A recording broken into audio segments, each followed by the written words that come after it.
Outside the Olymel plant in Red Deer, a sign boasts the facility and its 1,800 workers help feed the world. But a spike in COVID-19 cases here has changed that. The company announced late Monday it was temporarily shuttering the pork processing facility. More than 300 workers there have now tested positive for COVID-19. One man in his 30s has died, a death that has shaken his co-workers. Some of them are scared to work because, they worry about their health, they worry about their family and stuff like that.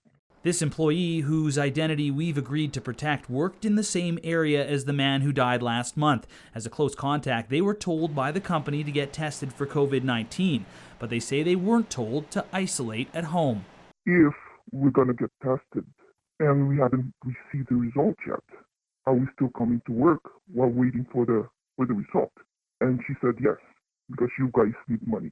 While waiting for those results, they worked a second job at a group home for people with disabilities, raising concerns of spread outside the plant, a common worry for lower-income workers during this pandemic.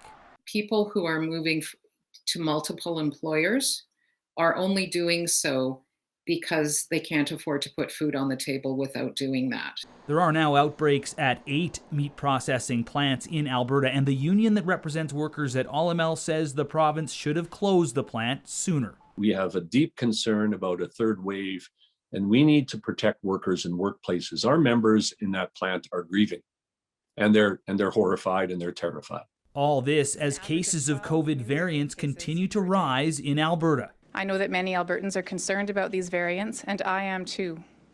I am particularly concerned about the growing number of cases not linked to travel. The province says it inspected the Olymel plant 14 times since mid-November, but even as cases of COVID-19 surged in the new year, it was allowed to stay open.